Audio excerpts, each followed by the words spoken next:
Hello, Internet. I am Pastor Recoil, and welcome to my parish. Today is the 12th Sunday after Pentecost, and we're going to talk about it.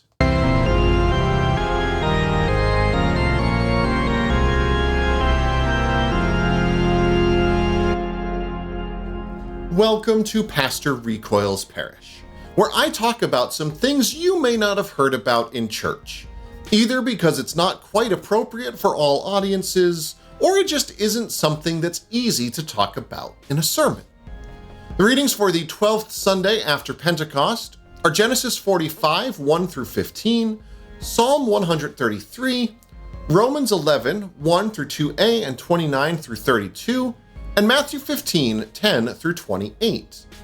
We're going to talk about the difference between being lawful and being good. See, the tabletop game Dungeons & Dragons has given us a lot over the years. But one of its most significant contributions is an alignment system with two axes. There are scales from lawful to chaotic, as well as from good to evil.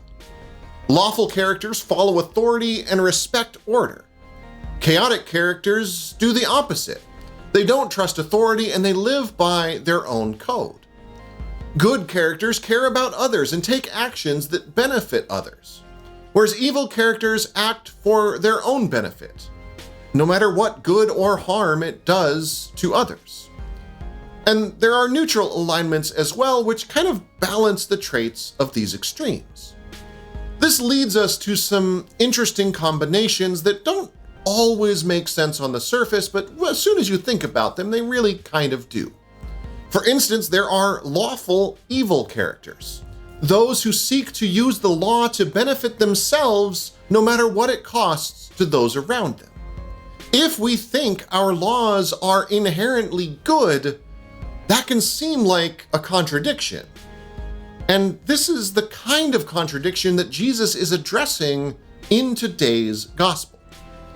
Matthew 15 starts with some Pharisees and legal experts coming to Jesus and saying, "Why don't your disciples wash their hands before they eat?" Now, there's a couple of important things to note here. First off, the Pharisees' main thing is that if someone follows the law perfectly, the law that God gave to Moses, then God's kingdom will come. So the whole point of everything the Pharisees do is to follow the law as perfectly as possible, because that's what's going to bring about God's action. The second thing is that this rule about washing hands isn't about hygiene, but is a purity requirement extrapolated from the law that God gave to Moses, though it isn't actually in the law that God gave to Moses. And finally, it's important to remember that Jesus, at this point in the story especially, is a prominent and popular Jewish teacher. And there's a lot of theories that Jesus was himself a Pharisee. This is not someone from the outside bringing criticism against a group, a marginalized group, that he doesn't belong to. This is an insider criticizing other folk on the inside of this marginalized group. And that changes very much the tone of what Jesus is about to say. So Jesus responds, "Why do you break the command of God by keeping the rules handed down to you? For God said, 'Honor your father and your mother,' and the person who speaks against father or mother will certainly be put to death. But you say, 'If you tell your father or mother, everything I'm expected to contribute to you, I'm giving to God as a gift,' then you don't have to honor your father. So you do away with God's law for the sake of rules that have been handed down to you. Hypocrites! Isaiah really knew what he was talking about when he prophesied about you. 'This people honors me with their lips, but their hearts are far away from me. Their worship of me is empty, since they teach instructions that are human rules.'" He's telling these folk, and remember, this is as one person inside the group telling another person inside the group, that they've leaned so far towards lawful that they've forgotten to be good. Instead of using the law as a tool to help them serve others, they're using the law to benefit themselves at others' expense. And the example Jesus used is dedicating to God as a gift that which should have been used to take care of their parents in their old age.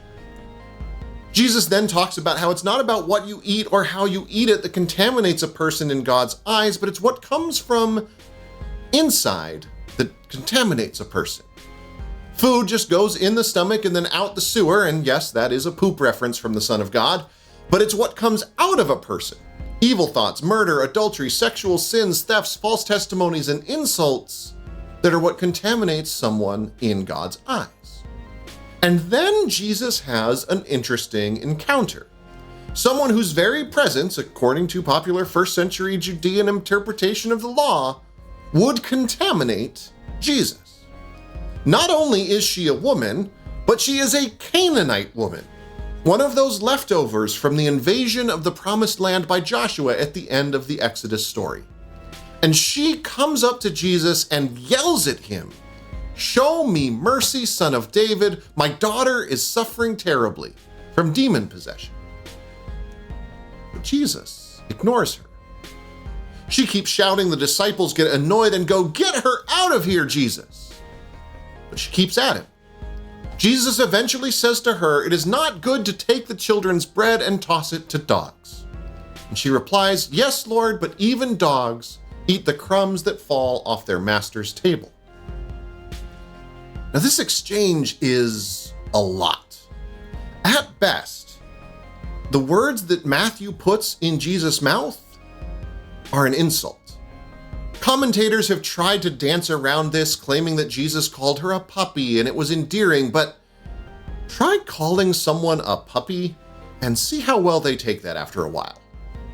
At worst, Matthew has Jesus using a racial slur against her. Now, we're not familiar enough with first century Judean slang to know exactly how demeaning this is, but it's definitely incredibly and somewhat offensively dismissive of this woman. But by the end of the exchange, the woman convinces Jesus. And he says to her, "Woman, you have great faith. It will be just as you wish." And her daughter was healed. Now, by the way, for us, it kind of might seem vaguely demeaning for Jesus to call her a woman, but this is an instance where that's just how people would talk. Jesus calls his own mother woman, and she's not bothered by this. Context is always important, but Jesus seems genuinely impressed by this woman's interactions with him. Now, this section of Matthew continues the broadening of who is invited into the kingdom of heaven. It begins with the Magi in Matthew 2, continues through this story, and finally, at Matthew 28, at the end of the gospel, the disciples are told to tell all nations the good news of Jesus. God is doing a new thing for the Gentiles in Jesus, and God is inviting them into a relationship with the God of Israel, though in a different way from the relationship God has with the Jewish people. This interaction doesn't fit into a lawful worldview. It's neutral good at best and probably more than a bit chaotic good. Jesus is transgressing by interacting with this woman. Yet by doing so, he is increasing inclusion and healing someone, that woman's daughter, who wouldn't have been had Jesus followed the law.